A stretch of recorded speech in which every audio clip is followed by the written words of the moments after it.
Minister Pakistan نہیں، لیکن یہ صرف پنجاب کا ایشو تو نہیں ہے. دیکھیں نا، آپ کی یہ مجھے یاد ہے 5 میں 6 میں سموک بڑھنا شروع ہوئی. آپ کی 5 سال حکومت رہی. شہری رحمان صاحبہ جو ماحولیات کی منسٹر تھی. کوئی ایسی نیشنل پالیسی جس کے تحت درخت لگانا ضروری ہو، کاٹنے کو جرم قرار دیا جائے؟ جی، کوئی ایسی پالیسی ان کی سمجھ میں نہیں آتی. میں آپ کو ایک سیدھی بات بتاؤں، یہ ایک تو میں آپ کو بتاؤں، یہ تو ہے ہی ڈیوالٹ سبجیکٹ. صوبہ اپنی علاقے کی جو انوائرمنٹ ہے اس کا ذمہ دار ہے. یہ فیڈرل تو بالکل اسلام آباد کی حد تک ہے. اس پہ میں نے بہت بل ڈالے ہوئے. اسلام آباد کی حدود سے باہر آپ کچھ نہیں کرو، وہ بھی سی ڈی اے کے انڈر جو ہے.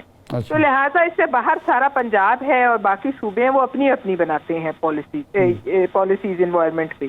لیکن جس بے ہنگم طریقے سے آپ نے لا کے انڈسٹری شہر کے قریب لگائی، لوگوں کو آلودہ کیا، پھر جو بچی ہوئی زمینیں تھیں ان کا بیڑا غرق کیا. بلکہ معذرت کے ساتھ یہ نہیں ہوا، انڈسٹری اندر نہیں لگائی، انڈسٹری تک شہر کو پھیلا دیا. جو انڈسٹریل ایریاز تھے وہاں ریور راوی کے بیڈ میں آپ جا کے سوسائٹی بنائیں.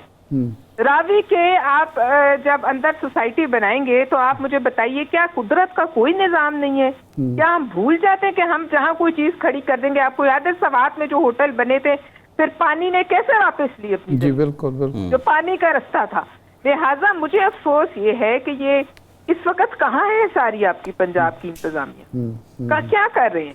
نہیں پلوشا صاحبہ سوال یہ ہے، دیکھیے آپ سے پنجاب کو بلیم کرنے سے تو کام نہیں چلے گا. جی صرف اچھا دوسرا ہاں، بلاول بھٹو صاحب کے بارے میں میڈیا پر خبریں چلیں کہ وہ پہلے خبریں یہ چلیں کہ وہ جوڈیشل کمیشن کا حصہ ہوں گے، قومی اسمبلی سے وہ نمائندگی کریں گے. بعد میں ان کا نام واپس ہو گیا اور اس کی جگہ پہ جناب فاروق نائک صاحب آ گئے. اب یہ خبریں چل رہی ہیں کہ وہ تھوڑا سا موجودہ حکومت سے نالاں ہیں.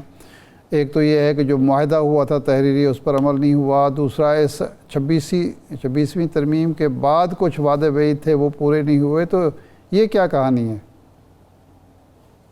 اس پہ میں کچھ اتنا کہہ نہیں سکتی ہوں. بہرحال ابھی تک ہم حکومت کا جو ہے ان کے اتحادی ہیں، اور اگر کوئی ناراضگی ہے یا نہیں ہے کے باوجود جب ہم سپورٹ کر رہے ہیں تو باقی باتیں میرے خیال میں جو ہے وہ جب تک وہ خود آ کر اس پہ کوئی کامنٹ نہ کریں تو اس طرح کی خبریں بھی چلتی رہتی ہیں. ہو سکتا ہے کسی بات پہ کوئی اعتراض ہو، لیکن وہ جب آپ اتحادی ہو تو آپ بہت سی باتیں پی جاتے ہیں. لیکن ابھی جو یہ حالات ہیں ان پہ تھوڑی سی توجہ دینی چاہیے. وزیر اعظم صاحب کو بھی دینی چاہیے، اور وزیر اعلیٰ صاحبہ بیمار ہیں، اللہ انہیں شفا دے، اور جو ان کے ساتھ وزیر ہیں ان کو واپس بھیجیں. حالانکہ مجھے پورا یقین ہے کہ وہ کچھ نہیں کر پائیں گی، مگر کم از کم ایک جو اس قسم کی آپٹکس ہوتی ہے وہ تو سیدھے رکھیں. اسی طرح آپٹکس، سوری میں کھانس بھی ہوں کہ میں خود پچھلے 15-20 دن سے اسی قسم کی یہ چیسٹ کی اس میں انفیکشن میں مبتلا ہوں. حالانکہ ہم جو اب دیکھ رہے ہیں وہ ہم نے پہلے ان شہروں میں نہیں دیکھا.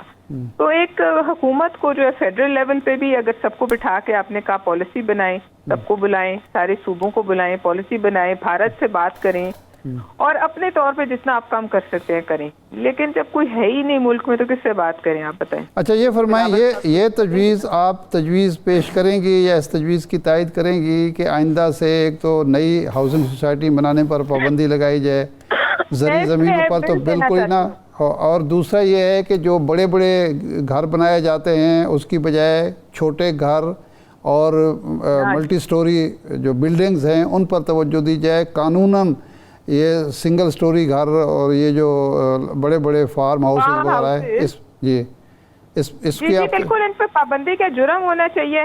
پہلی بات یہ ہے. دوسری بات یہ کہ میں تو دیکھیں ہمارے ہاتھ بندے ہیں کیونکہ ہم یہ ایک پروونشل سبجیکٹ ہے، لیکن اس کو جرم قرار دینا چاہیے. میں تو جہاں تک اسلام آباد کی حد تک یہ جو فارم ہاؤسز نمود و نمائش کا ایک یہ ذریعہ ہے، بہت بہت بڑے گھر جو آپ کی ضرورت سے زیادہ ہیں، اور ملک کے حالات بھی ایسے ہی ہیں کہ آپ یہاں بے جا جو اسراف کرتے ہیں، اور فارم ہاؤسز کے نام پہ آپ ملک کی ایگریکلچرل لینڈ، کوئی ملک جس طرح ہم نے، آپ کو یاد ہوگا شوکت عزیز کے زمانے میں آپ نے ایل پی جی جلا کے گاڑیوں میں اس کا بیڑا غرق کر دیا تھا اپنے ایک نیچرل ریسورس کا. تو اب آپ بتائیں یہی کام نہیں ہو رہا؟